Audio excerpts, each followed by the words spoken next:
Hello friends, मैं अंकुश श्रीवास्तव स्वागत करता हूं परीक्षा मंथन ऑफिशियल यूट्यूब चैनल पे।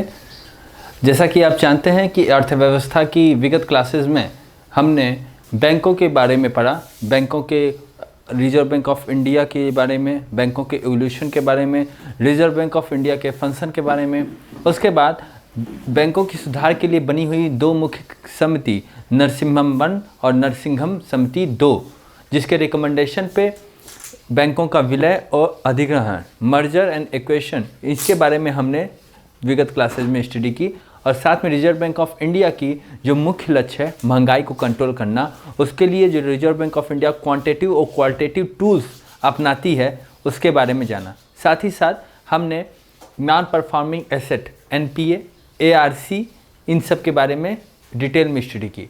अब हम आज का जो हमारा मुख्य मुद्दा है, कल जैसा हमने बेसल पे आकर के आपको छोड़ा था, अब हम बेसल से आगे बढ़ते हैं। आज हम बात करेंगे कि ये जो बेसल मानक है वो बेसल मानक क्या था, बेसल मानक 1, बेसल मानक 2, बेसल मानक 3, उनके क्या क्या नियम थे और ये बेसल मानक आया क्यों, ये क्यों लाया गया, इसके बारे में हम जानेंगे। देखिए, बेसल मानक के लाने के पीछे जो एम था वो एम क्या था, बेसल का जो एम था वो क्या था, एक तो ये था कि दायित्व को पूरा करना। पहली चीज़ ये, जो बैंकों की जो दायित्व है, रिस्पॉन्सिबिलिटी है, उस दायित्व को पूरा करने के लिए, ठीक, जो बैंकों की रिस्पॉन्सिबिलिटी है आम जनता के लिए, जो वित्तीय कार्यवाही है, वित्तीय जो कार्य हैं उनके लिए जो उनकी रिस्पॉन्सिबिलिटी है उसको पूरा करना। साथ ही साथ अगर बैंकों को कोई अप्रत्याशित नुकसान हो जाए, ठीक, दूसरी चीज़ ये है कि अगर कोई अप्रत्याशित मतलब जिसका कैलकुलेट नहीं कर सकते हैं, अचानक अप्रत्याशित नुकसान हो जाए तो उससे बचने के लिए उसकी भरपाई के लिए ठीक पर्याप्त पूंजी उसके पास हो। उसके लिए क्या हो, भरपाई के लिए क्या होना चाहिए, पर्याप्त पूंजी, मीन्स कैपिटल। ये दो चीज को मद्देनजर रखते हुए बेसल एम लाया गया, ठीक है, बेसल मानक लाया गया।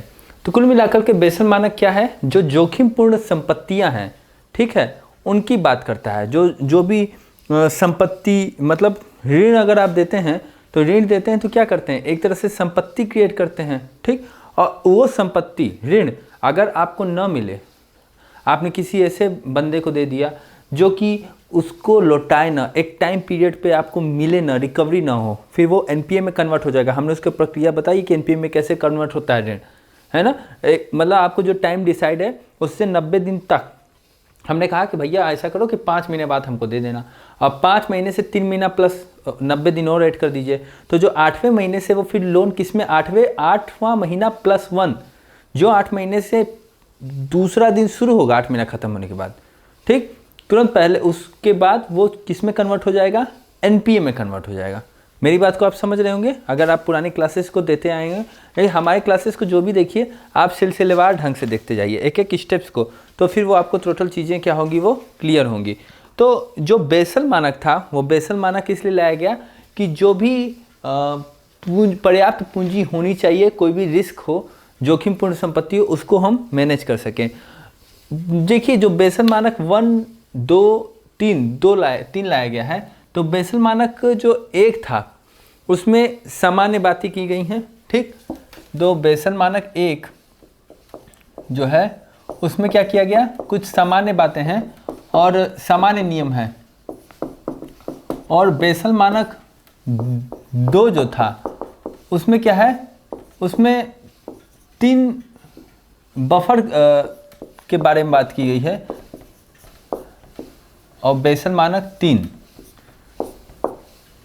ये 3 मानक हैं, बेसल मानक 1, बेसल मानक 2, बेसल मानक 3, ठीक। तो बेसल मानक 1 जो है वो सामान्य नियमों का सेट है, ठीक, पूंजी पर्याप्तता के बारे में बात करता है। और यहाँ पे क्या है कि बेसल मानक 2 में क्या होगा कि यहाँ पे 3 जोखिम को बताया गया है। 3 टाइप के जोखिम हो सकते हैं, 3 जोखिम को बताया गया। और बेसल मानक 3 में 3 शब्दावली, 3 नए शब्दावली को एक्सप्लेन किया गया। देखिए ये सब चीज़ें किस लिए एक्सप्लेन किया गया है, ये सब चीज़ें जोखिमपूर्ण संपत्ति के बारे में बात करती हैं। ठीक, यहाँ पे क्या है कि ये कहता है कि आपकी बेसल मानक 1 ये कहता है, बेसल 1 कि आपकी जितनी संपत्ति है उस संपत्ति का जितना आपने ऋण दिया है, बैंक को कहता है उसका इसका करीब करीब ये मान लीजिए कि यहाँ पे कहता है 8% आपका ऋण जोखिम वाली संपत्ति होनी चाहिए। जोखिम मतलब रिस्क वाली संपत्ति होनी चाहिए। टोटल आपके संपत्ति का ऋण का 8% ही आप किस में दीजिए, ऐसी जगह दीजिए जहाँ से रिकवरी होने के चांसेस नहीं हैं, इससे ज़्यादा मत कर दीजिए। बेसल मानक 2 आया। बेसल मानक 2 क्या कहा, उसने कहा कि भैया आप जो संपत्ति है, ऋण है, इसका आप ऐसा करो कुछ बढ़ा दो। कुछ कितना बढ़ा दो, आप ऐसा करो 10.5%, 10.5% किस में दे दो, 10.5% ऐसी जगह दे दो जहाँ पे जोखिम है, रिस्क है, जहाँ पे रिकवरी होने के चांसेस कम है। और बेसल मानक 3, बेसल मानक 3 वो ये कहता है कि टोटल संपत्ति और जो ऋण है उसका आप 11.5% जो होता है आप जोखिमपूर्ण संपत्ति, जहाँ पे जोखिम के चांसेस हैं, जिस संपत्ति में क्या है, रिस्क के चांसेस हैं, ठीक है, जिसमें जोखिम की प्रोफाइल है, ठीक है, जो कि रिकवरी होने के चांसेस जिसमें कम है। ठीक, तो आप अपने ऋण का 8%, फिर कहा गया भैया 10.5% और फिर कहा गया 11.5% आप ऐसे दे सकते हैं जहाँ पे कि रिस्क है। ठीक, पूरा का पूरा आपको नहीं देना है। तो जो बेसल 1 क्या है, कब लाया गया, देखिए बेसल 1 जब लाया गया तो बेसल 1 लाया गया था 1998 में लाया गया था। ठीक है, बेसल 1 लाया गया था कब, 1998 में। अब हम बात करते हैं बेसल 1 के बारे में। यहाँ तक आपने समझा बेसल मानक क्या है, दायित्व पूरा करने के लिए जो आप पूंजी दे रहे हैं जिससे कि रिस्क जनरेट हो रहा है, उस रिस्क जनरेट करने के लिए आपकी भरपाई करने की आपकी कैपेसिटी हो, इसके लिए आपके पास पर्याप्त पूंजी, पर्याप्त कैपिटल होना चाहिए। और समय समय पे बेसल 1, बेसल 2, बेसल 3 लाया गया। बेसल 1 जनरल नियम है, बेसल 2 जो है उसमें 3 जोखिमों को बताया गया और बेसल 3 में 3 शब्दावली को ऐड किया गया। जबकि बेसल 1 में ये कहा गया कि आप टोटल संपत्ति का 8%, 2 में कहा 10.5% और 3 में कहा गया 11.5% आप ऋण ऐसी जगह दे सकते हैं जहाँ पे कि आपका रिकवरी होने के चांसेस कम है। मतलब इतना अगर आप देते हैं तो अगर आपकी रिकवरी ना हो तो भी आपके पास इतनी कैपिटल है कि आप अपने दायित्व को पूरा कर सकते हैं, अपनी भरपाई कर सकते हैं।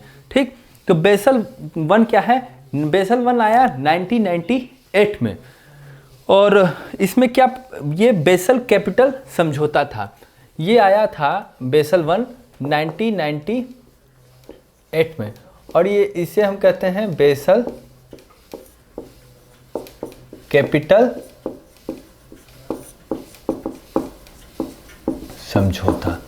ठीक है, ये क्या था कि 2 बेसल कमेटी थी, basal committee on banking settlement. ये क्या है, ये आपका नियमों का सेट है। ओके, इसमें यह कहा गया कि पूंजी माप प्रणाली के बारे में बात की गई। यहां पे किसकी बात की गई, पूंजी माप प्रणाली। यहां पे 2 चीज को परिभाषित किया गया है, 2 चीज को परिभाषित, एक तो पूंजी को परिभाषित किया गया और दूसरी किसको, जोखिमपूर्ण संपत्ति को, जोखिमपूर्ण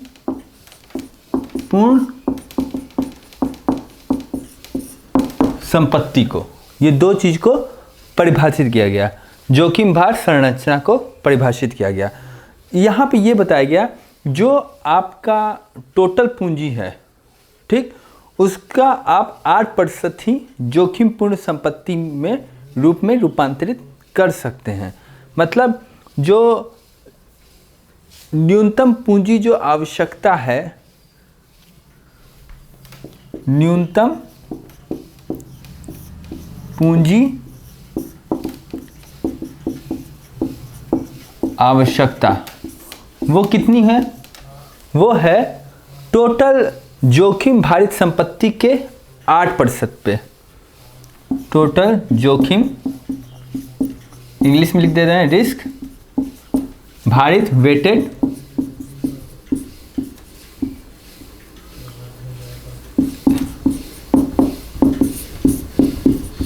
संपत्ति RWA।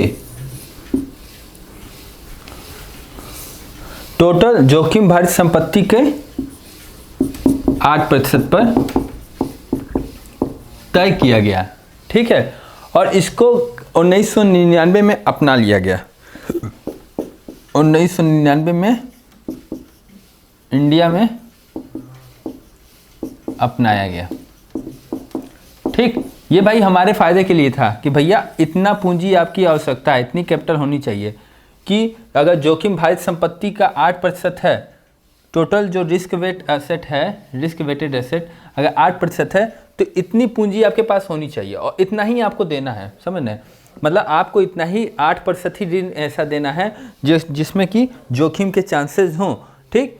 और इस 8% की अगर रिकवरी नहीं हो रही है तो आपके पास इतनी पूंजी तो रहेगी, कल को आप अपना काम दायित्व तो पूरा कर लेंगे, अप्रत्याशित नुकसान की भरपाई कर लेंगे। तो ये बेसल कैपिटल समझौता था। कब लाया गया? 1998 में। कब इंडिया में अपनाया? 1999 में। और इसको क्या कहते हैं? Basal committee on the banking settlement, नियमों का सेट है। पूंजी माप प्रणाली परिभाषित किया गया, दो चीज़ को, पूंजी को और दूसरी को जोखिमपूर्ण संपत्ति को परिभाषित किया गया। क्लियर? अब हम बात करते हैं बेसल मानक 2 की।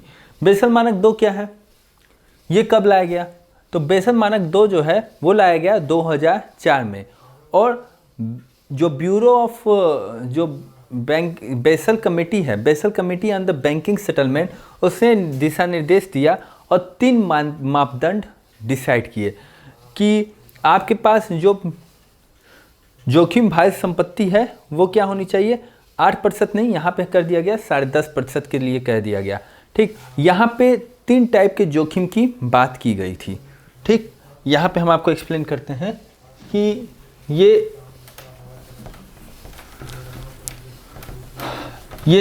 अगर बेसल कमेटी 2 ये कब लाया था? 2004 में। और यह क्या है? जो basal committee on banking settlement ने जो दिशा निर्देश दिया और यहाँ पे 3 टाइप के जोखिम को बात की गई। हमने आपको बताया था यहाँ 3 जोखिम की बात की गई थी, तो यहाँ पे 3 जोखिम की बात की गई। और वो 3 जोखिम कौन कौन से थे? देखिए, पहला तो था परिचालन जोखिम। परिचालन में जोखिम, परिचालन में जोखिम कैसे?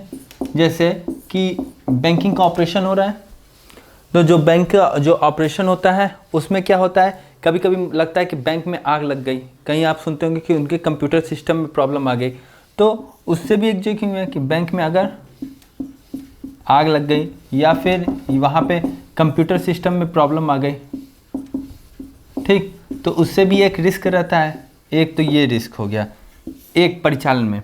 दूसरा है बाजार जोखिम, ठीक, क्योंकि बैंकिंग जो होता है वित्तीय बाजार का सबसे बड़ा कंट्रोल जो होता है बैंक से होता है, उसमें एक महत्वपूर्ण भूमिका बैंक अदा करती है भारत में। तो अगर बाजार में अगर रिस्क डेवलप होता है तो बैंक पे भी इसका प्रभाव पड़ता है। दूसरी बात है कि पूंजी जोखिम। पूंजी जोखिम मतलब क्या? पूंजी जोखिम, कैपिटल जोखिम, ये क्या कहता है? ये कहता है कि अगर बैंकों को काम ना मिले, ठीक, उनको फंड अगर नहीं मिले तो फिर क्या रिजल्ट प्रोड्यूस होगा, ठीक। तो ये बेसल जो मानक हैं 2, ये 2004 में थे और इनको basal committee on the banking settlement ने ये नियमों का सेट जो भेजा, जो बताया, उसमें 3 जोखिम की बात की गई, एक परिचालन जोखिम की, बाजार जोखिम की और पूंजी जोखिम की। यहाँ ये कहा गया जो आपका न्यूनतम पूंजी है वो इतना होना चाहिए, उसकी आवश्यकता है कि हमारे पास ये न्यूनतम पूंजी इतनी होनी चाहिए कि आपका जोखिम भाज्य संपत्ति, आपका जोखिम भाज्य संपत्ति जो है वो 10.5% पर तय किया गया। जो रिस्क वेटेड एसेट था, ठीक है, RWA, वो 10.5% पे ये फिक्स किया गया और इसको फिर अपना लिया गया था बाद में बेसल मानक 2 को भी। अब बात करते हैं बेसल मानक 3 की। ये कब आया था? ये आया था 3 दिसंबर 2010 को लाया गया था और इसको 31 मार्च 2019 को एक्सेप्ट कर लिया गया था। बेसल मानक 3, इसको मिटा दें, नोट कर लिए होंगे आप, ठीक। बेसल मानक 3, बस यहाँ पे देखिए कुछ चीज़ें मानक में चेंज की गई हैं। हमें क्या है कि अगर कोई लॉस हो रहा है तो लॉस होने के लिए जो हमारे पास कैपिटल है वो होना चाहिए। जो एसेट से हमारा रिस्क डेवलप हो रहा है, इस रिस्क की भरपाई के लिए हमारे पास पूंजी होनी चाहिए और ये पूंजी कितने रिस्क के लिए होना चाहिए? जैसे 1 में बताया गया था 8% के लिए, यहाँ बता दिया गया 10.5% के लिए। और यहाँ पे अब की बार बेसल 2 में हमने 3 टाइप के रिस्क को बता दिया था, ठीक है। और ये सब कौन रिकमेंड करता है? Basal committee on the banking settlement. ये समय समय पे इन चीज़ों के बारे में विस्तृत रूप से हमें संज्ञान में बताता है। अब हम तीसरे बिंदु पे चल रहे हैं, वो है बेसल मानक 3। बेसल मानक 3 क्या कहता है? देखिए, बेसल मानक 3 जो है यहाँ पे लाया कब किया गया? ये आया 3 दिसंबर 2010 को जारी किया गया, ठीक। और भारत में कब इसको एक्सप्लेन कर दिया गया, कब एक्सेप्ट किया गया? मैंने बताया था ये एक्सेप्ट किया गया था 31 मार्च 2019 को। इसको 31 मार्च 2019 को भारत में एक्सेप्ट किया गया, मतलब या फिर इम्प्लीमेंट किया गया, लागू किया गया, इम्प्लीमेंट किया गया।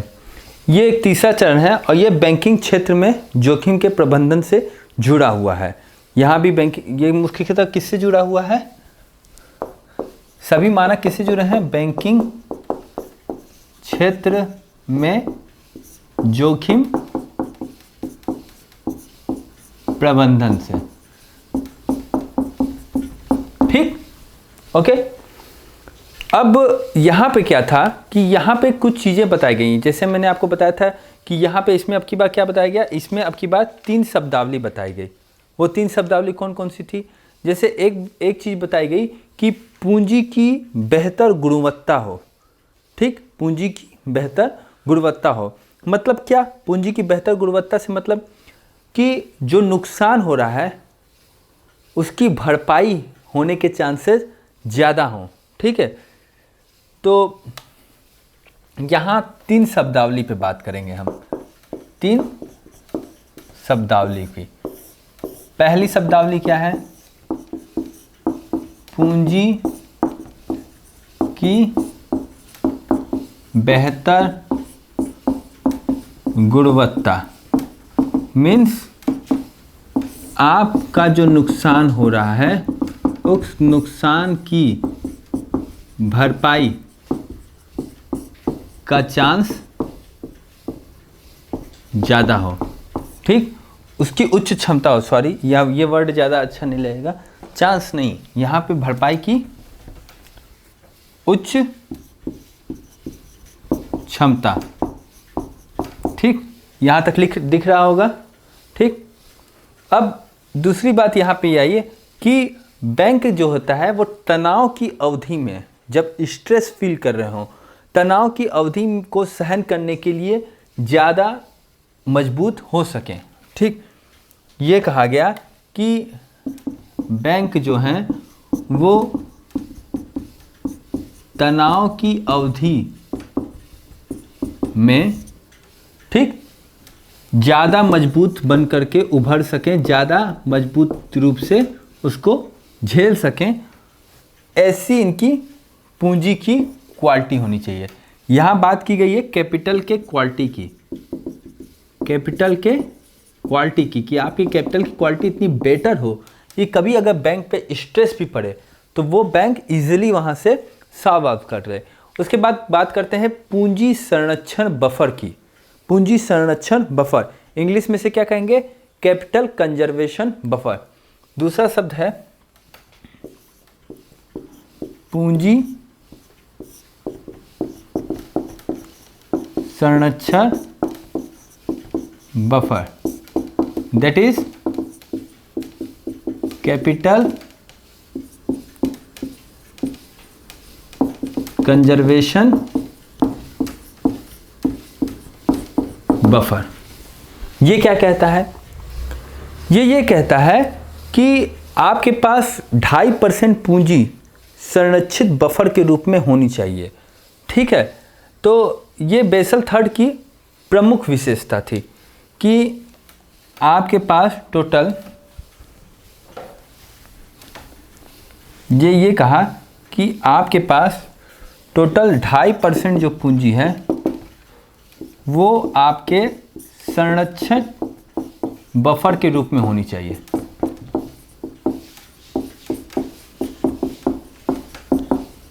ठीक, 2.5% पूंजी किसके रूप में होनी चाहिए? संरक्षित बफर के रूप में, कंजर्वेशन के रूप में होनी चाहिए कि कल को फिर आप उसका यूज कर सकें। पूंजी की निर्धारित मात्रा यहाँ पे बात की गई, ये अपने आप में चाकि ये एक निर्धारित मात्रा की बात की गई। यहाँ पे मात्रा क्या है? निर्धारित है।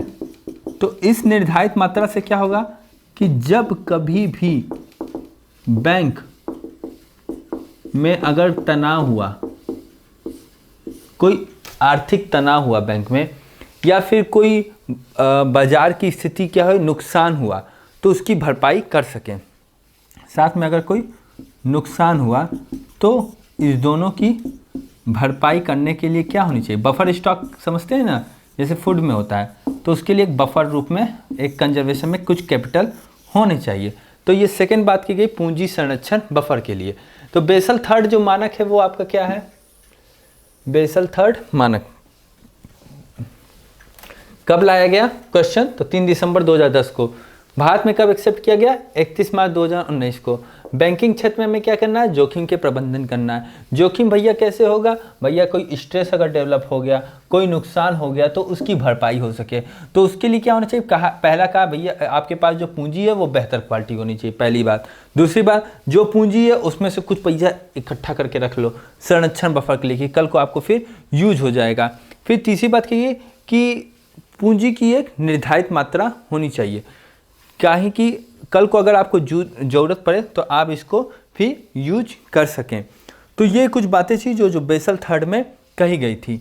एक और था यहाँ पे, जो मुख्य बात बेसल थर्ड में कही गई वो ये था कि एक काउंटर साइकिल बफर की बात में कही गई थी। Counter cycle buffer, counter cycle buffer क्या कहता था कि आप कभी कभी क्या कर सकते हैं कि बफर स्टॉक को आप घटा बढ़ा सकते हैं।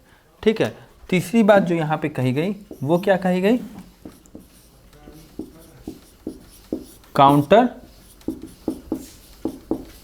Cycle buffer, that is counter cycle buffer means आपके पास जो पूंजी है वो 0 से लेकर के 2.5% तक की होनी चाहिए, और इस बफर को आप क्या कर सकते हैं? आप घटा भी सकते हैं और बढ़ा भी सकते हैं।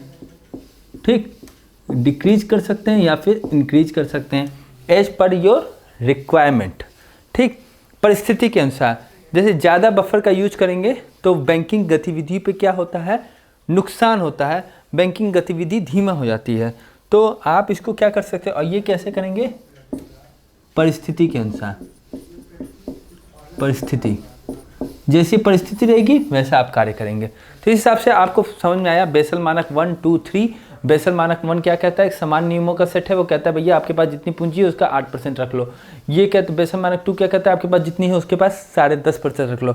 और यहाँ ये रखा गया कि जो एक चीज़ देखिएगा, ये बेसल मानक 3 में ये रखा गया जो न्यूनतम पूंजी है, ठीक है, उस न्यूनतम पूंजी आवश्यकता कितनी होनी चाहिए? न्यूनतम पूंजी आवश्यकता कितने के लिए? जो जोखिमपूर्ण, जो RWA रिस्क वेटेड एसेट का 11.5%, ये यहाँ कहा गया। तो कुल मिलाकर के बेसल का मुख्य मानक आपको अब तक यही समझ में आएगा कि जो भी जोखिम हो रहा है, जो भी जोखिमपूर्ण संपत्ति क्रिएट हो रही है, उस जोखिमपूर्ण संपत्ति से या जोखिम की स्थिति से या फिर नुकसान की स्थिति से बैंकों को फिर निकाल करके नॉर्मल गतिविधि में लाने के लिए basal committee on the banking settlement ने क्या है, नियमों का सेट दिया जो समय समय पे आया। अब तक 3 नियम आ चुके हैं, बेसल मानक 1, बेसल मानक 2, बेसल मानक 3। बेसल मानक 3 क्या कहता है? 2010 में ये लाया गया, 2019 में इंडिया में इम्प्लीमेंट कर दिया। बैंकिंग क्षेत्र के लिए जोखिम प्रबंधन की बात करता है। पहली बात उसने कहा कि आप पूंजी का बेहतर गुणवत्ता लो। दूसरी बात कहा जो पूंजी संरक्षण बफर की बात किया। एक तो ये चीज़ हो गई, ठीक, दूसरी ये चीज़ हो गई, और तीसरी क्या गया?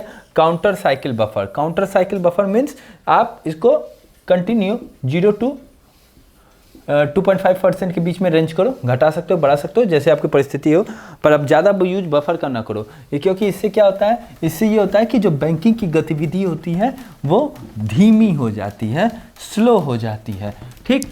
अब हम बात करते हैं नेक्स्ट मुद्दे पे, वो है हमारा ब्याज दर, ठीक।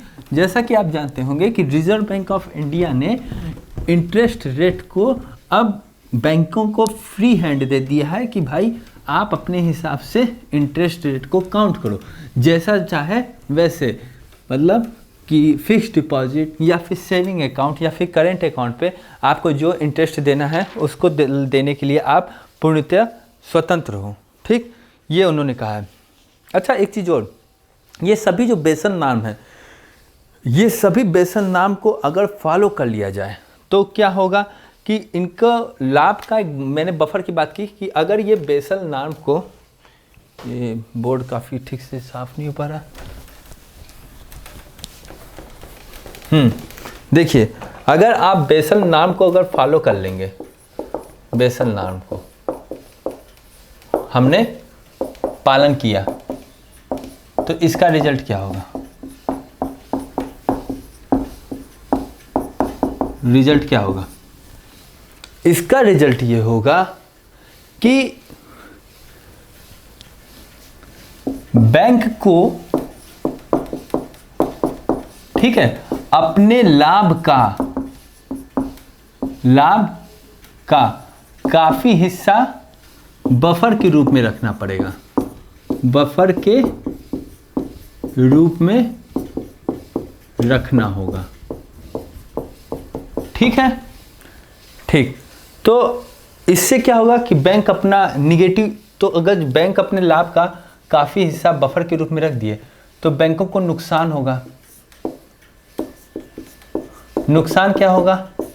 पहली बात कि भैया वो अपना विस्तार नहीं कर पाएंगे, विस्तार, ये काम खत्म, विस्तार नहीं कर पाएंगे, उनका क्षेत्र का विस्तार नहीं होगा, क्षेत्र का भी विस्तार नहीं होगा, ठीक। तो क्या, क्यों? क्योंकि उनके लाभ का मैक्सिमम हिस्सा तो बफर के रूप में रखा गया है। क्यों? क्योंकि कल को कोई नुकसान हो, कल को कोई एनपीए क्रिएट हो, उससे बैंक लॉस में जाएंगे तो आम जनता का लॉस होगा। तो इसलिए बेसल मानक का फॉलो करते हुए बैंक क्या है, अपने लाभ का काफ़ी पूंजी जो है वो रिस्क वेट एसेट के रूप में को पूरा करने के लिए रखे हैं। अब भारत में मैक्सिमम बैंक किसकी हैं? भारत में बताइए, भारत में स्थिति क्या है कि भारत में जो मैक्सिमम बैंक आप देखेंगे, मैक्सिमम बैंक वो किसके हैं? वो हैं गवर्नमेंट ऑफ इंडिया के हैं, ठीक। और आरबीआई ने कहा है कि आपको सबको बेसल मानक, और आरबीआई क्या कहती है? आरबीआई कहती है बैंक से कि आप बेसल नाम जो है उसका पालन करना मस्ट है, पालन करना मस्ट, ठीक। बैंक किसकी है भारत में? गवर्नमेंट ऑफ इंडिया की, एक चीज़। दूसरी चीज़ क्या है कि आरबीआई क्या कह रही है कि आप क्या कीजिए कि भैया पूरे बेसल नाम को आप फॉलो कीजिए। बेसल नाम को फॉलो करेंगे तो इसका मतलब क्या हो गया कि गवर्नमेंट ऑफ इंडिया को एक बड़ा जो धन है, बड़ा संपत्ति बेसल मानक को कंप्लीट करने में बड़ा अमाउंट लगाना पड़ेगा। तो इसमें क्या होगा कि गवर्नमेंट ऑफ इंडिया, क्योंकि बैंक तो गवर्नमेंट ऑफ इंडिया की है, तो गवर्नमेंट ऑफ इंडिया को बैंक के बेसल नॉर्म के लिए क्या करना पड़ेगा कि एक बड़ा अमाउंट एक्सपेंस करना पड़ेगा। ये पता है इंडिया में ये कितना अमाउंट है? ये अमाउंट है 6 लाख करोड़। 6 लाख करोड़ जब बैंक में हम देंगे ना, तब जा कर के बैंक जो है वो बेसल मानक को कंप्लीट कर पाएंगे। तो भारत चूंकि एक विकासशील देश है, या काफ़ी फंड जो है गैर योजनागत विकास कार्यों में, सामाजिक व्यवस्था में खर्च होता है। और एक बड़ा फंड आप बैंकों के पूंजीकरण में दे देंगे, जो कि ऐसे ही बफर के रूप में रखना है भाई। वो भी ये जो अमाउंट है वो किस रूप में रहेगा? वो बफर के रूप में रहेगा, वो यूज में थोड़ा ना आएगा। तो फिर क्या होगा? गवर्नमेंट ऑफ इंडिया का ही तो लॉस है, बाकी काम भी करना है।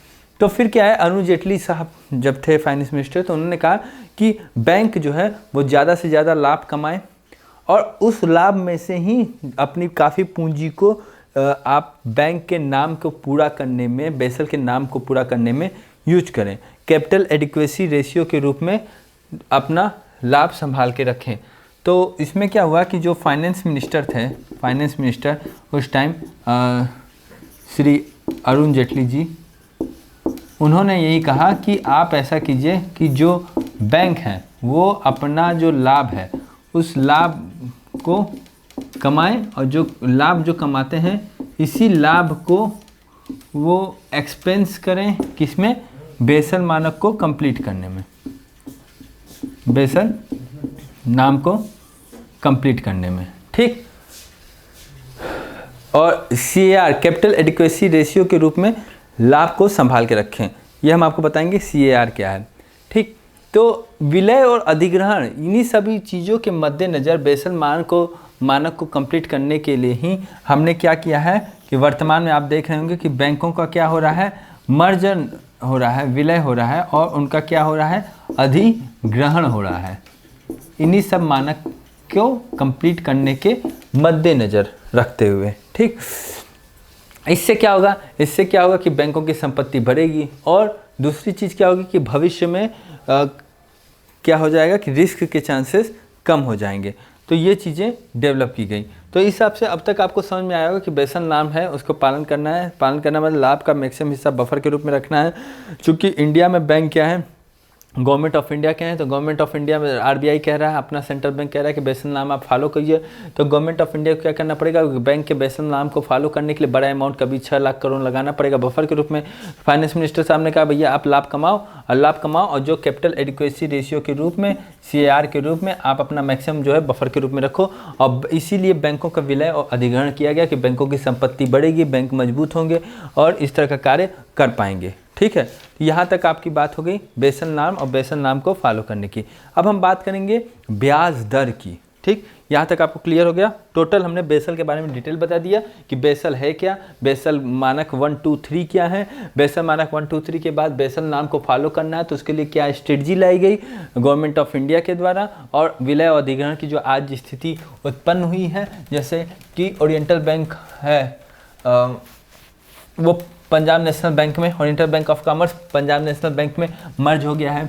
विजया बैंक, देना बैंक, ये दोनों बैंक किस में मर्ज हो गए हैं?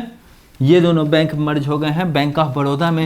ये क्वेश्चन आता है इसमें जनरली वनडे में भी और आयोग के एग्जाम में भी मिलाने को आ सकता है डायरेक्ट क्वेश्चन के रूप में, तो उसको भी हम लोग देखेंगे। तो ये क्यों मर्जिंग हुआ? क्योंकि सिविल सर्विस का एग्जाम है तो यहाँ पे रीज़न पूछा जा सकता है, तो ये आप रीज़न देंगे। अब हम बात करते हैं ब्याज दर की। ब्याज दर क्या है? पहले RBI ने ये कहा कि अब जो ब्याज दर है, ब्याज दर मतलब हम बात करेंगे इंटरेस्ट रेट की, ठीक। RBI ने ये कहा है कि अब जो बैंक है वो पहले क्या था, पहले ये होता था कि RBI कंट्रोल करता था बैंक के ब्याज दर को, तो इससे क्या होता, बैंक मोटिवेट नहीं होते थे कार्य करने में, उनकी क्या होती थी मतलब उतनी इस पर प्रतिस्पर्धी नहीं होते थे। उसके बाद क्या हुआ कि अब सबसे पहले आरबीआई ने कहा है बैंकों से कि आप फिक्स डिपॉजिट पे ब्याज दर को विनियमित करने के लिए पूर्ण रूप से स्वतंत्र हैं। फर्स्ट ऑफ ऑल इन्होंने कहा है, किसने? आरबीआई ने। किससे कहा? बैंक से। क्या कहा? यही कि जो आप फिक्स डिपॉजिट है, इस फिक्स डिपॉजिट पे, फिक्स डिपॉजिट एफडी पर ब्याज विनियमित करने के लिए स्वतंत्र हैं। मतलब जब इससे क्या होगा कि जो बैंक इंटरेस्ट एफडी पे क्या करेगा, अगर इंटरेस्ट रेट बढ़ाएगा तो उसका रिजल्ट क्या होगा कि वहाँ पे डिपॉजिट जो होती है एफडी की, वो क्या होगी, अपने आप बढ़ जाएगी। यही होगा ना। आरबीआई ने कहा कि भैया आप ऐसा करो, फिक्स डिपॉजिट पे आप ब्याज देने के लिए फ्री हो, कितना भी रेट लगाओ। इंटरेस्ट रेट बैंक ने बनाया, किसी बैंक ने, तो वहाँ एफडी ज़्यादा से ज़्यादा डिपॉजिट होने लगी, तो वहाँ पे डिपोजिशन रेट बढ़ गया। उसके बाद फिर सेविंग अकाउंट पे भी आरबीआई ने कहा कि आप फ्री हो। उसके बाद थर्ड में देखिए, इसके बाद क्या हुआ, सेकंड, कि आरबीआई ने कहा कि जो बैंक से क्या, कि जो आपके सेविंग अकाउंट हैं, सेविंग अकाउंट, बचत खाता, उस पर भी इंटरेस्ट रेट डिसाइड करने के लिए आप फ्री हैं। फ्री हैं किस लिए? ब्याज दर, इंटरेस्ट रेट डिसाइड करने के लिए। ठीक, इसका अर्थ क्या होगा?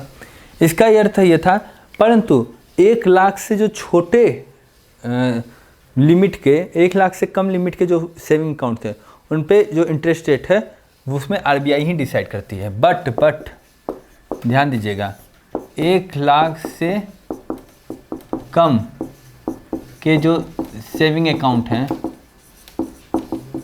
उन पे कौन डिसाइड करता है? आरबीआई डिसाइड करती है इंटरेस्ट रेट। ओके,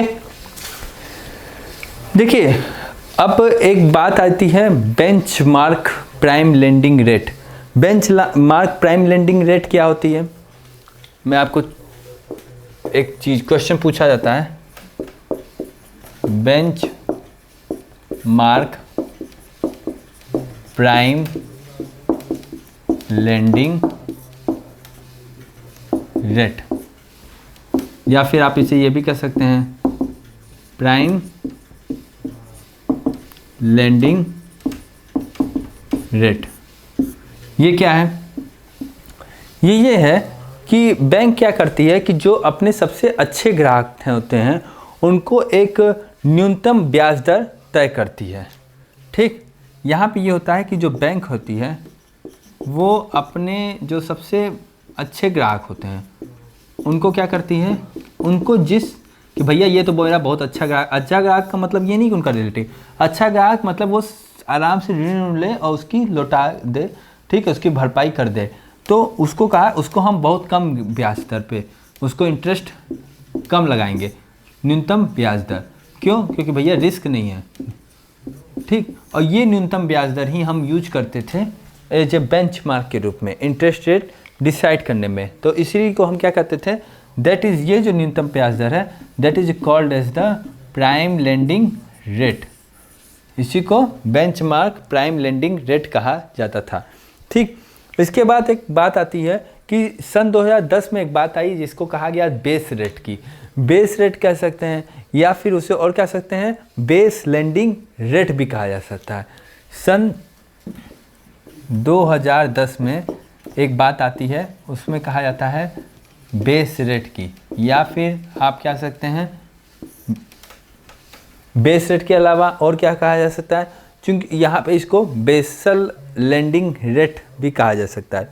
इसमें क्या किया गया कि इसमें कहा गया कि आरबीआई ने कहा बैंकों से कि आप एक मिनिमम जो ब्याज दर है वो आप डिक्लेयर करने को कहा कि आप एक मिनिमम ब्याज दर डिसाइड कीजिए, मिनिमम बेस रेट डिसाइड कीजिए। इससे कह सकते हैं बेस रेट कहिए या फिर बेस लेंडिंग रेट कहा। और इसमें क्या हुआ, इसमें यह हुआ कि इसमें आरबीआई ने कहा क्या कि एक मिनिमम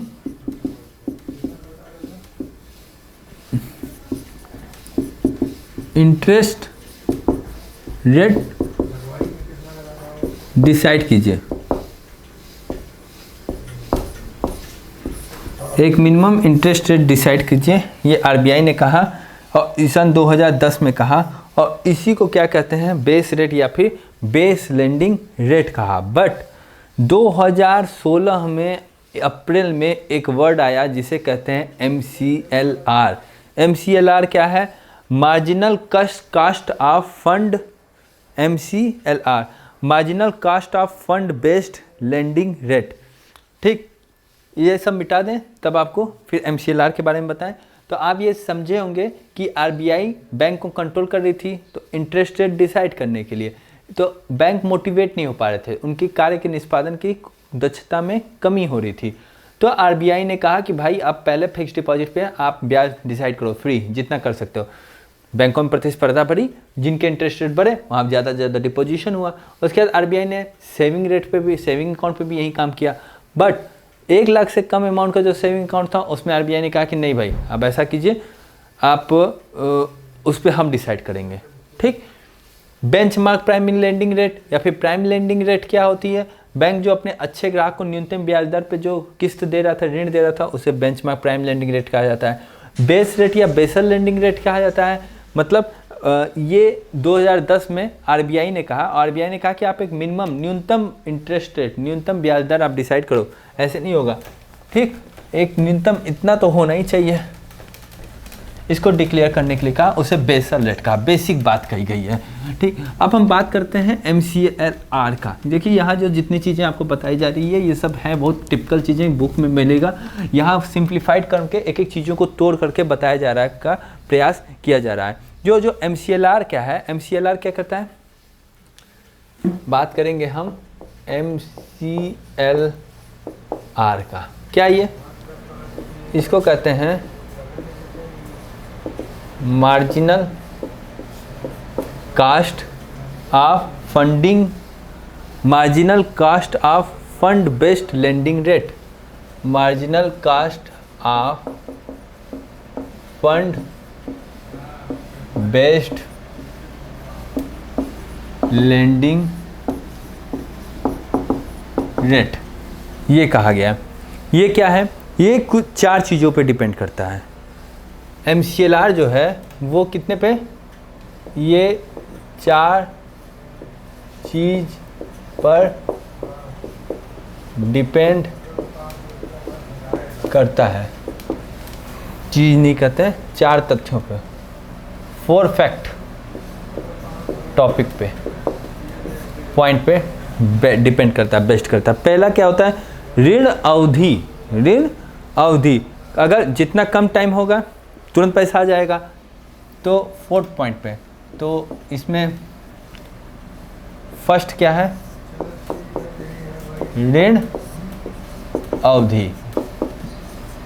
ये कहता है, ये क्या कहता है, ये कहता है कि अगर मिनिमम टाइम होगा, ठीक, कम टाइम होगा, तो कम टाइम होगा, कम समय, कम अवधि, तो कम अवधि रहेगी तो उसमें क्या होता है कि रिस्क के चांसेस क्या हैं, कम है, पैसा जो है हमारा तुरंत रिफंड हो जाएगा। तो वहाँ पे ब्याज क्या होता है, ब्याज भी कम रखा जाता है। फर्स्ट। सेकंड, अगर हमने मैक्सिमम टाइम के लिए दिया है, मैक्सिमम टाइम के लिए दिया है मतलब समय क्या है, ज़्यादा है, समय ज़्यादा है, अवधि ज़्यादा है।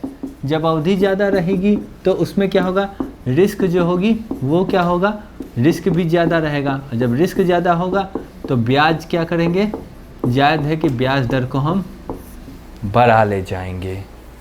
ठीक, तो ये है ऋण अवधि की बात। दूसरी बात ये होती है, एक मार्जिनल कॉस्ट की बात कही गई। मार्जिनल कॉस्ट मतलब, दूसरी बात मार्जिनल कॉस्ट। मार्जिनल कॉस्ट का मतलब होता है कि अगर कोई व्यक्ति कई अकाउंट मतलब सेविंग अकाउंट है, उसका फिक्स डिपॉजिट है, उसकी आरडी है, तो उस पे जो ये एक इंटरेस्ट रेट डिसाइड करेंगे, जितना इंटरेस्ट रेट बढ़ाएंगे उसको हम क्या कहते हैं, मार्जिनल कॉस्ट। तो इस पे जितना इंटरेस्ट रेट बढ़ेगा that is called as marginal cost, इसे हम मार्जिनल कॉस्ट कहते हैं। क्लियर। फिर बात होती है ऋणात्मक भार। ऋणात्मक भार क्या होता है? देखिए ऋणात्मक भार मतलब क्या होता है कि CRR के तहत, तीसरी चीज इस पर डिपेंड करता है, ऋणात्मक भार, निगेटिव वेट। ऋणात्मक भार कैसे? देखिए CRR है, CRR के बारे में जानते हैं, आपको हम बताए थे CRR। अगर CRR के तहत कुछ पैसा RBI के पास जमा है तो इससे क्या होगा, रिजल्ट क्या होगा? इसका रिजल्ट ये होगा कि बैंकों की जो लाभ है उसको तो कम है। भाई 100 रुपया जमा किया, CRR वर्तमान में 3% है, 3 रुपया वहाँ RBI के पास जमा है, बट हमें तो 100 रुपये पे इंटरेस्ट देना है, तो बैंक का जो प्रॉफिट है वो तो कम हो जाएगा, बैंक का प्रॉफिट कम होगा, बैंक का निष्पादन कम हो जाएगा। ठीक, तो इस कंडीशन में क्या होगा कि इस कंडीशन में भी बैंक जो है वो ज़्यादा से ज़्यादा क्या करेंगे, ब्याज देना चाहेंगे, बैंकों को ब्याज भी देना है, तो उसको भी हमें ध्यान में रखना है। अब ये चीज़ भी हम काउंट करते हैं। ठीक, तो बैंक का प्रॉफिट कम हुआ और बैंक को क्या करना है, ब्याज देना है ग्राहक को, तो ये चीज़ों को भी हम काउंट करते हैं कि भाई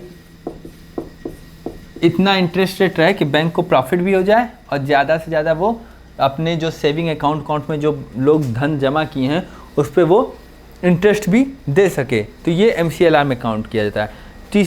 चौथी चीज़ है परिचालन लागत। परिचालन लागत क्या होती है? परिचालन लागत, परिचालन लागत मतलब ऑपरेशन वैल्यू, परिचालन लागत। परिचालन लागत क्या कहता है? Operational cost. जैसे आपने ATM लगाया बैंक ने, बैंक के पास अपने कंप्यूटर हैं, बैंक के पास एम्प्लॉई हैं जिनका जो रिटायर हो गए उनका पेंशन है, जो वर्किंग है उनका पेमेंट है, ये सब चीज़ें हैं ना, तो ये सब चीज़ें क्या करती हैं, उसके बैंक को चलाने के लिए चाहिए, तो बैंक कहाँ से धन कमाएगा? इंटरेस्ट लेके, ऋण पे जो ऋण दिया उस पर जो इंटरेस्ट मिला वही बैंक का मेन मोटिव है प्रॉफिट कमाने का। तो इसीलिए कहा गया कि बैंक इंटरेस्ट रेट कितना डिसाइड करेगा, तो इसके लिए एक MCLR लाया गया, और ये MCLR डिपेंड करता है ऋण अवधि पे, मार्जिनल कॉस्ट पे, ऋणात्मक भार पे और परिचालन लागत पे। ये चीज़ें हमने आपको एक्सप्लेन कर दी। ठीक, तो इसे कहते हैं marginal cost of the fund based lending rate, MCLR। अब MCLR जो है वो मिनिमम इंटरेस्ट रेट डिसाइड करने की बात करता है, और इसको 1 अप्रैल 2016 से माना गया है। MCLR क्या करता है? MCLR यह डिपेंड करता है 4 टॉपिक पे, वो 4 टॉपिक ऊपर दिए गए हैं, उसको आप देख लीजिए। दूसरी बात ये क्या बात करता है? ये बात करता है मिनिमम इंटरेस्ट रेट, कि इतना इंटरेस्ट रेट तो आपको मतलब देना ही है, तो ये मिनिमम इंटरेस्ट रेट या इतना इंटरेस्ट रेट आपको लेना है, तो मिनिमम इंटरेस्ट रेट डिसाइड करने की बात करता है। और ये कब से इम्प्लीमेंट है? ये इम्प्लीमेंट है 1 अप्रैल 2016 से। ठीक, 1 अप्रैल 2016 से ये डिसाइड है। RBI अब MCLR के द्वारा सीधा कंट्रोल करता है बैंकों को। ठीक, अब क्या करता है? नाउ आज के डेट में क्या है? आज के डेट में ये होता है कि RBI MCLR के द्वारा ठीक बैंक को डायरेक्ट कंट्रोल करता है। बैंक के इंटरेस्ट रेट को एक तरह से कीजिए कंट्रोल करता है या फिर डिसाइड करता है, कंट्रोल कीजिए या फिर डिसाइड कीजिए MCLR के द्वारा। ठीक, मतलब अगर CRR बढ़ेगा, जैसे कैसे कि अगर CRR बढ़ गया, ठीक, तो इसका क्या होगा, MCLR भी क्या हो जाएगा, बढ़ जाएगा। ज़्यादा से ज़्यादा पैसा अगर आपका बैंक यहाँ का है, ये देखिए कि RBI के पास जमा हो गया ज़्यादा से ज़्यादा CRR के रूप में, तो बैंक को प्रॉफिट कमाना ही है, ब्याज भी देना ही है, तो फिर MCLR इंटरेस्ट रेट बढ़ा दिया जाएगा। ठीक, CRR बढ़ा, MCLR बढ़ेगा। ठीक, तो लाभ जितना, इसका लाभ सबसे ज़्यादा किसको होता है, इसका लाभ उनको होता है जो फ्लोटिंग इंटरेस्ट वाले होते हैं। ज़्यादा लाभ उन लोगों को होगा जो फ्लोटिंग इंटरेस्ट वाले होंगे। फ्लोटिंग इंटरेस्ट में बिलीव करने वाले, फ्लोटिंग इंटरेस्ट वाले वो होगा, मतलब अगर लाभ इंटरेस्ट रेट बढ़ा तो आपको ज़्यादा ब्याज देना पड़ेगा, इंटरेस्ट रेट कम हुआ तो आपको कम ब्याज देना पड़ेगा। और भारत में ऐसे लोगों की संख्या ज़्यादा है, फ्लोटिंग इंटरेस्ट वाले। ठीक, तो इससे मार्केट में ये सब चीज़ें जो आती हैं इंटरेस्ट रेट डिसाइड करने के लिए, हमने आपको बताया MCLR में किस किस टॉपिक पे डिपेंड करता है, 4 टॉपिक पे। ये मिनिमम रेट इंटरेस्ट डिसाइड करने की बात है, 1 अप्रैल 2016 से इम्प्लीमेंट करने की बात है। और reserve bank of India MCLR के द्वारा ही बैंकों के इंटरेस्ट रेट पे कंट्रोल करती है। ठीक है, अगर मान लीजिए कि फ्लोटिंग, इसका इफेक्ट क्या होगा, देखिए इसका इफेक्ट अगर देखिए MCLR का इफेक्ट, MCLR का इफेक्ट अगर देखिए तो ये होगा कि अगर मार्केट में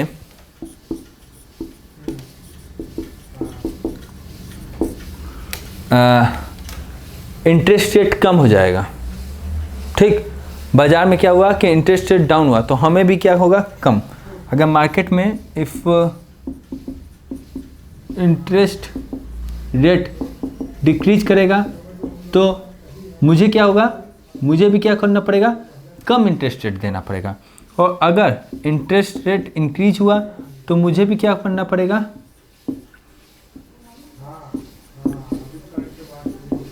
कम ब्याज देना है। और फिर अगर बढ़ा तो मुझे ज़्यादा ब्याज देना है। और ये चीज़ क्या कहलाती है, ये कहलाती है फ्लोटिंग इंटरेस्ट। और इंडिया में क्या है, इंडिया में फ्लोटिंग इंटरेस्ट वाले लोग ज़्यादा हैं, समझ रहे हैं भाई। तो आप लोग को यही चीज़ देखना है कि ब्याज दर के बारे में marginal cost of fund based lending rate क्या कहती है, 4 टॉपिक पे वो डिपेंड है। 1 अप्रैल 2016 से उसको हमने इम्प्लीमेंट कर दिया, मिनिमम इंटरेस्ट रेट डिसाइड कर रहे हैं। और ये MCLR का इफेक्ट यही है मार्केट में कि इंटरेस्ट रेट बढ़े तो जी कम, ज़्यादा आपको कम हुआ है तो कम ब्याज देना, ज़्यादा बढ़े तो फिर ज़्यादा ब्याज देना है। ठीक है ना।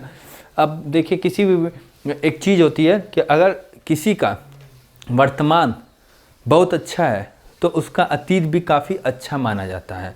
वर्तमान अच्छा है मतलब मान लीजिए जैसे यूरोपियन कंट्री, जर्मनी कंट्री, इनकी वर्तमान बहुत अच्छा है, जर्मनी की अर्थव्यवस्था यूरोप में बहुत अच्छी है तो उसका अतीत भी बहुत अच्छा है। हाँ, हिस्ट्री में हम लोग अमेरिकन क्रांति पढ़ते हैं। अमेरिकन क्रांति क्या है, अमेरिकन क्रांति एक पगला क्रांति है। अमेरिकन क्रांति में कुछ हुआ तो है ना, अमेरिकन क्रांति में क्या दासों की व्यवस्था सही हो गई या फिर महिलाओं की स्थिति सही हो गई, नहीं हुई।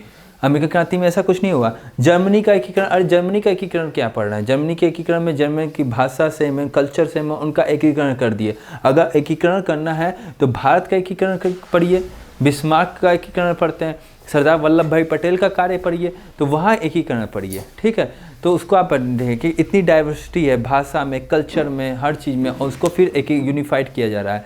तो ये चीज़ है कि अगर वर्तमान जिसका अच्छा है उसका अतीत भी अच्छा है। मैं कहते हैं आज वर्तमान देश जो है तो समस्याओं से घिरा हुआ है, यहाँ का वर्तमान अच्छा नहीं है, तो इसीलिए कहते हैं कि भाई यहाँ की जो रामायण महाभारत में जो बातें महाकाव्य हैं वो काफ़ी पिक्टोग्राफी लगती है। ठीक, तो इंटरेस्ट रेट वर्तमान में जिस हिसाब से बैंकें कंट्रोल कर रही हैं बेसल मानक के हिस्से बाद आई हैं MCLR में, तो ये यही डिसाइड करती हैं कि आज हमारा क्या है, बैंक जो है वो बेसल मानक को अगर कंप्लीट कर लेता है तो फिर हमारी स्थिति हम मजबूत होगी विलय अधिग्रहण के बाद, और हम एक बड़े मजबूत बैंक के रूप में उभर करके सामने आएंगे। तो ये बात हुई मार्जिनल कॉस्ट एंड MCLR की। अब हम बात करते हैं यहाँ पे कि जो भी चीज़ें यहाँ तक ब्याज दर तक के हम लोग लेकर के आए, इसके बाद हम यहाँ बात करते हैं कि जो बैंक हैं वो बैंक 2 टाइप के बैंक हैं। एक वाणिज्यिक बैंक है जो आप जानते होंगे। वाणिज्यिक बैंक का मेन मोटिव क्या होता है, कमर्शियल बैंक का मेन मोटिव होता है लाभ कमाना। ये चीज़ें कंट्रोल हो गई होंगी, इसको मिटा दिया जाए।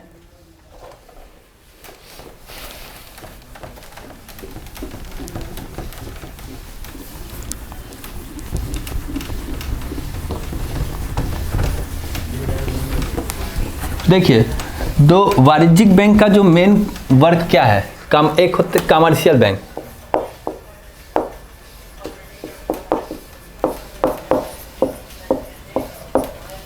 Commercial bank. तो कमर्शियल बैंक है, वाणिज्यिक बैंक है। वो वाणिज्यिक बैंक क्या है, वो उनका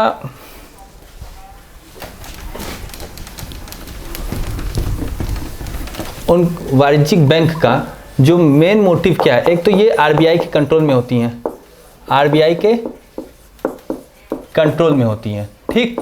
और ये किसके द्वारा रेगुलेट होती है, जो बैंकिंग एक्ट हैं, बैंकिंग अधिनियम है, उनके द्वारा इनको रेगुलेट किया जाता है, ठीक।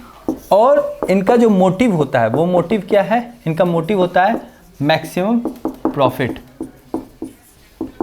इनका मोटिव होता है मैक्सिमम, ज़्यादा से ज़्यादा लाभ कमाना इनका प्रॉफिट होता है। और और आजकल के युग में, आज के समय में, दौर में अधिकतर जो बैंक हैं वो यूनिवर्सल बैंक हो गए हैं। अधिकतर इसमें जो मैक्सिमम जो बैंक हैं, अधिकतर बैंक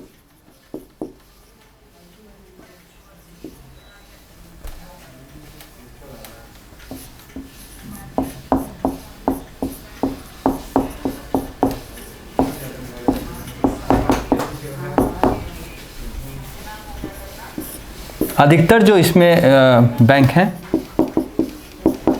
वो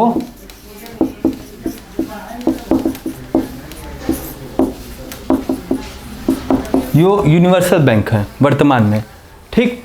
और ये इनके साथ मतलब ये बैंकिंग के सेविंग अकाउंट, करेंट अकाउंट के साथ साथ बीमा भी दे रहे हैं, म्यूचुअल फंड भी दे रहे हैं, और जैसे आईसीआईसीआई है, तो ये और भी कार्य में लिप्त हैं, ठीक। बट यहाँ पे और बैंक, ये आरबीआई के जो मॉनेटरी हैं, मॉनेटरी एंड क्रेडिट पॉलिसी, मौद्रिक एवं साख नीति के द्वारा भी ये कंट्रोल कर लिए जाते हैं, ठीक ठीक। बट जो अब हम, ये तो वाणिज्यिक बैंक की बात है कि वो आरबीआई के कंट्रोल में रहती हैं, बैंकिंग एक्ट के कंट्रोल होती हैं, उनका मोटिव है मैक्सिमम प्रॉफिट कमाना। और अधिकतर बैंक यूनिवर्सल बैंक हो गई हैं। यूनिवर्सल बैंक मतलब कि क्या है, वो इंश्योरेंस भी दे रही हैं, वो म्यूचुअल फंड भी दे रही हैं, ठीक है, ये है। बट आरबीआई और आरबीआई की मौद्रिक साख नीति के अंडर कंट्रोल में होती हैं। बट अगर हम कॉर्पोरेट बैंक की बात करें, वो कोऑपरेटिव बैंक की, सहकारी बैंक की, तो वो सहकारी बैंक क्या है, सहकारी बैंक एक तरह से नैरो बैंक है, मतलब उनका क्षेत्र सीमित होता है और उनका मेन मोटिव लाभ कमाना नहीं है। उनका मेन मोटिव क्या है, उनका मेन मोटिव है no profit no loss. Generally आप देखेंगे रूरल एरियाज़ में ये बैंकिंग होती हैं, ठीक। तो आज हमने क्या पढ़ा, आज हमने पढ़ा है बेसल 1, 2, 3, हमने पढ़ा इंटरेस्ट रेट, ठीक, कैसे डिसाइड होता है, ठीक। उसके बाद हमने पढ़ा MCLR के बारे में पढ़ा, ठीक। हमने कमर्शियल बैंक के बारे में इंट्रोडक्शन पढ़ा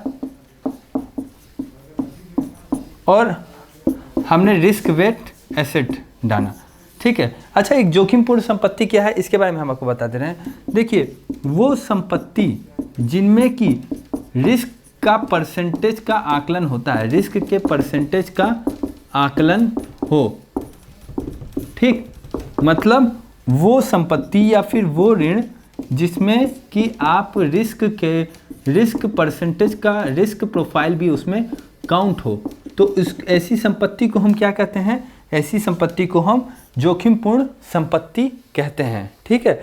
और कैपिटल एडिक्वेसी रेशियो क्या होता है, capital adequacy ratio, capital adequacy ratio होता है कि जो टोटल कैपिटल है, उस टोटल कैपिटल का कितना जो कैपिटल रिस्क वाला है, तो उसको हम कहते हैं capital adequacy ratio, capital adequacy ratio, total capital का मतलब क्या होता है, इसमें होते हैं टायर 1 कैपिटल और tyre 2 capital. Tyre 1 tyre 2 capital कल हम आपको बताएंगे। टायर 1 कैपिटल में वो कैपिटल आते हैं जो कि ईजिली, बहुत ही ज़्यादा ईजिली क्या होता है, उनको आज बेचिएगा आज आपको प्रॉफिट मिल जाएगा, मतलब आज तुरंत, मतलब वो चल होते हैं, अचल नहीं होते हैं टीयर 1 कैपिटल में। तो हम इसी लगले आपको आप बता ही दे रहे हैं टीयर 1 कैपिटल।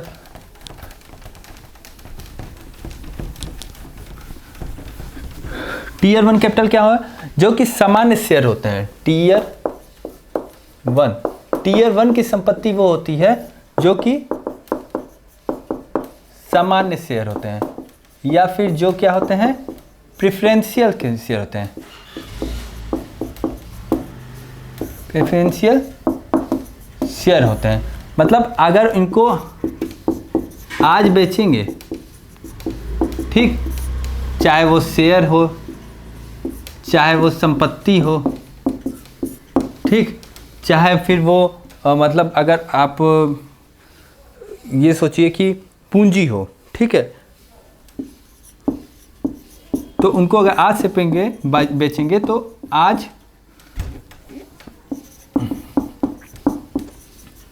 धन प्राप्त हो जाएगा, इसमें कोई डिले नहीं होना है। ये अधिकतम तरलता वाले होते हैं, अधिकतम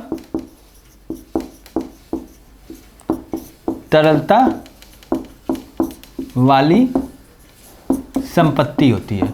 और आम लोगों की जो संपत्ति होती है, आम लोगों की संपत्ति, उसमें मैक्सिमम जो होती है वो टायर 1 कैपिटल होती है। तो टीयर 1 कैपिटल क्या कहती है, जो समान शेयर होते हैं, प्रेफरेंशियल शेयर होते हैं, जिनको आज बेचिएगा तुरंत आज धन मिलेगा, जिनमें कि अधिकतम लिक्विडिटी होती है, अधिकतम तरलता होती है, तो ये आम लोगों की संपत्ति होती है, इसे हम ये कहते हैं, ठीक है। जो संपत्ति की बिक्री होने के बाद अगर अधिशेष उत्पन्न होता है तो वो इसी में आता है, ठीक है। अगर संपत्ति की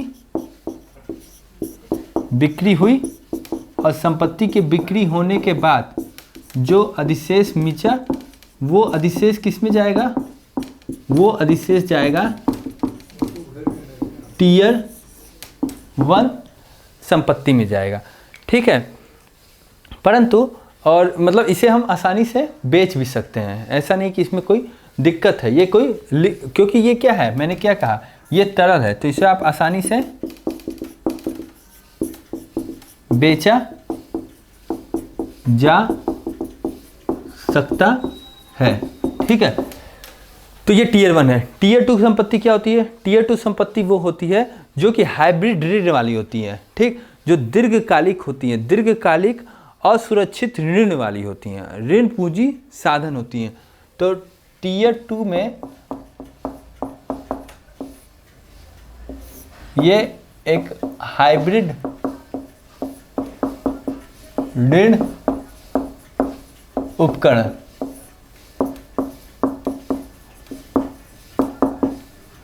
दीर्घकालिक ऋण, ठीक है, असुरक्षित ऋण, जो दीर्घकालिक ऋण जो कि असुरक्षित हो, इनसिक्योर हो, वो इसमें होता है। ऋण पूंजी साधन, ऐसे ऋण पूंजी साधन क्या होते हैं, किसमें आते हैं, टीयर 2 में आते हैं। और एक चीज़ हमेशा ध्यान दीजिएगा कि जो टीयर 1 की संपत्ति होती है ना, वो टीयर 1 की संपत्ति हमेशा क्या होती है, टीयर 2 की संपत्ति से ज़्यादा होती है, ठीक है। टीयर 1 की संपत्ति हमें कभी भी कम नहीं होती है, वो टीयर 2 से हमेशा ज़्यादा होती है। टीयर 1 में और कैपिटल जो होता है वो आपका कम होता है, उसमें लिक्विडिटी क्या होती है, वो ज़्यादा होती है। तो इस हिसाब से हम, इसमें क्या होता है, कैपिटल भी क्या होता है, वो कम होता है,